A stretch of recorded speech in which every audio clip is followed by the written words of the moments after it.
Incendie majeur ce matin dans le secteur Limoilou à Québec. Valérie Chouinard est sur place. Qu'est-ce qui se passe, Valérie?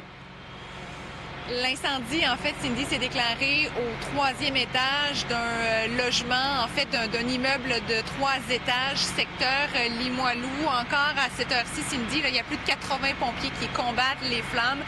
L'incendie, selon les premières informations, se serait déclaré à l'arrière du logement en question, donc sur, en fait, la terrasse au niveau du tambour. Et encore là, on voit beaucoup de fumée.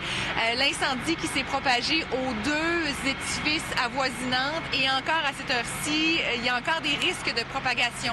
La bonne nouvelle, toutefois, là, Cindy, c'est qu'il n'y a encore eu personne de blessé. Ça, c'est vraiment la bonne nouvelle. Mais Alexandre Lajoie, des pompiers ici à la Ville de Québec, le travail est loin d'être terminé, là. Non, le travail est loin d'être terminé. On est rendu en 5e alarme. On a plus de 80 pompiers sur les lieux là, qui s'assurent qu'il n'y a pas davantage de propagation. Il faut dire que grâce à l'évacuation rapide des gens, là, que dès qu'ils ont entendu leurs avertisseurs de fumée, ont évacué. Ça a permis aux pompiers, dès leur arrivée, de combattre l'incendie pour limiter la propagation de celui-ci. Mais tout de même, il faut dire que l'incendie est censé être propagé dans l'entretoit des immeubles aussi. On parle d'un entretoit d'environ 3 pieds de hauteur. Donc, pour compléter l'extinction de ces foyers d'incendie-là, ça représente un travail colossal pour les pompiers. Qu'est-ce qui est complexe également, c'est la proximité des édifices. Là, on parle de bâtiments qui sont vraiment collés et ça, malheureusement, ça facilite la propagation de l'incendie. Oui, effectivement, les immeubles dans le secteur ici qui sont attachés à gauche et à droite de chacun des immeubles.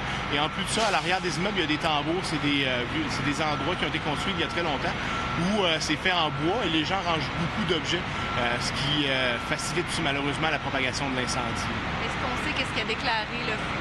Pour l'instant, on n'a aucune idée. C'est vraiment les enquêteurs au commissariat incendie qui vont déterminer la cause, sont déjà sur les lieux pour débuter leurs enquêtes.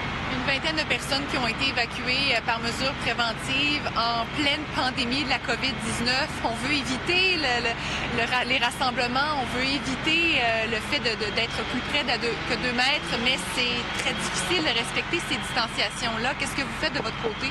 Et nous, du côté du service incendie, il y a des mesures qui sont prises. Donc, lorsqu'on appelle, par exemple, les autobus du RTC, afin de s'assurer de respecter la distanciation, on va appeler plusieurs véhicules pour qu'il y ait le moins de personnes possible dans une des autobus afin de respecter justement le 2 mètres qui est demandé là, de distanciation des personnes.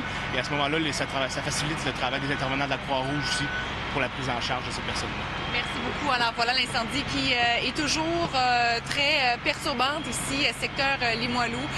Toujours donc plus de 80 pompiers sur place. On suit le déroulement de cet incendie. On vous revient sur les ondes de LCN avec plus de développement. À plus tard. Merci, Valérie.